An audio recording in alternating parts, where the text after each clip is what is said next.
देखिए, अब हम पहला पॉइंट डिस्कस करते हैं, ऊंचाई का प्रभाव। यानी कि जब हम पृथ्वी की सतह से ऊपर जाते हैं तो स्मॉल जी के मान में क्या अंतर आता है। मान लीजिए हमारी ये पृथ्वी है, इसका केंद्र O है और ये इसकी त्रिज्या है RE।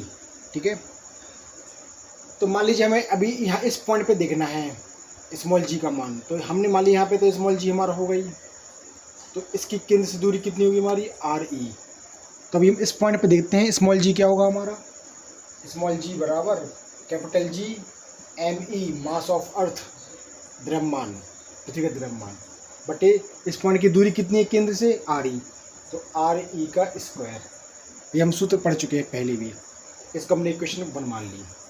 ठीक है, अब देखिए, अब हम क्या करते हैं, अब हम जाएंगे इस सतह से ऊपर की ओर, आकाश की तरफ। तो मान लीजिए हम यहाँ से सीधे ऊपर जाते हैं, यहाँ पर इस पॉइंट P पर मान लीजिए, और ये पॉइंट P जो है हमारा वो पृथ्वी की सतह से स्मॉल h पर है।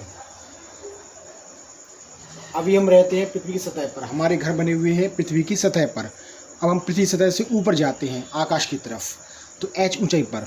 तो मान लो यहाँ पर g का मान हमने मान लिया G डैश हो जाता है। अभी हमको पता नहीं है कि ये वैल्यू बढ़ रही है या कम हो रही है, तो अभी हमको इसकी वैल्यू पता नहीं है G डैश की, ये कम है कि ज़्यादा हो रही है। तो मान लो हमने माना कि यहाँ पर G नहीं है, यहाँ पे G डैश वैल्यू है। यदि ये G और G डैश बराबर होंगे तो सामने हमारी कैलकुलेशन में वो आ जाएगा, कम होगी तो वो पता चल जाएगा, और यदि ज़्यादा होगी तो वो हमको पता चल जाएगा। तो हम देखते हैं इसको बड़े आसानी से। तो यहाँ पे देखो G डैश निकालते हैं, तो G डैश बराबर कैपिटल G सेम रहेगा और पृथ्वी का द्रव्यमान सेम रहेगा, क्योंकि इसी ग्रह के कारण हमको निकालना है, तो ME। अब ये दूरी केंद्र से बिंदु की दूरी, तो देखो ये पॉइंट RE पर था, तो ये पॉइंट कहाँ पर है, RE प्लस H पर। यदि हम केंद्र से इस पॉइंट P की डिस्टेंस देखें तो पूरी दूरी कितनी हमारी RE प्लस H।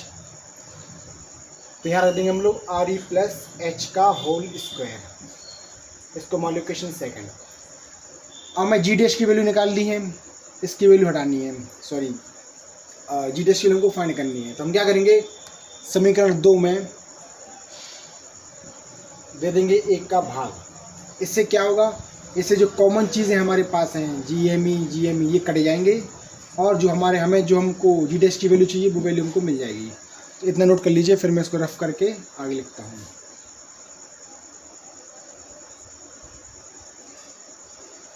अब देखिए हमने ये भाग दे दिया है, तो हम जानते हैं इसका गुणा यहाँ पर होगा और इसका गुणा होगा हमारा यहाँ पर।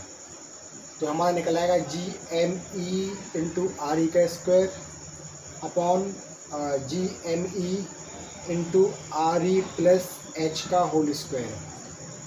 GME से GME हमने काट दिया है, G डैश अपॉन G। ठीक है ना।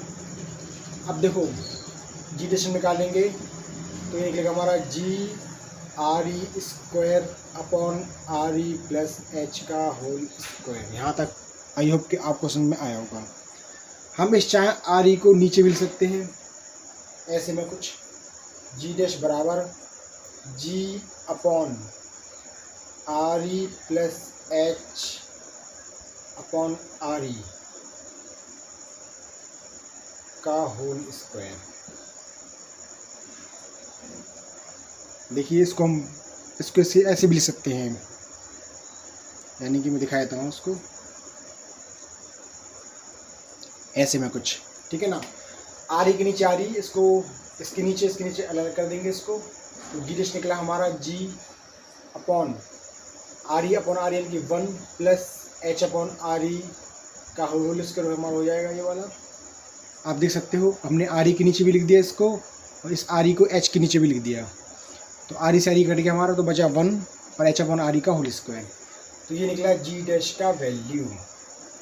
अब जितनी ज़्यादा ये वैल्यू बढ़ेगी, H की वैल्यू जितनी ज़्यादा होगी, इस पूरे टर्म की वैल्यू ज़्यादा होगी, जितनी ज़्यादा इसकी वैल्यू होगी G डैश का मान उतना कम होता जाएगा। तो एक तो हमारा ये तरीका है, हमारा ये सूत्र मेन सूत्र निकला हमारा ये वाला, ठीक है ना। इसके बाद इसका एक और रूप भी है, आप वो भी हम देख सकते हैं, लेकिन हालांकि मेन सूत्र हमारा ये वाला है। अब इसको याद रखिए।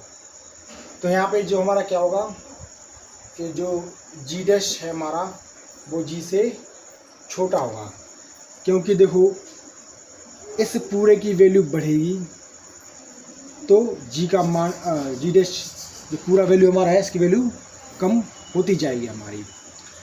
तो हमारा ये जी डैश जो है हमारा, इसकी वैल्यू जो है जी से कुछ हद तक कम हो जाएगी हमारी।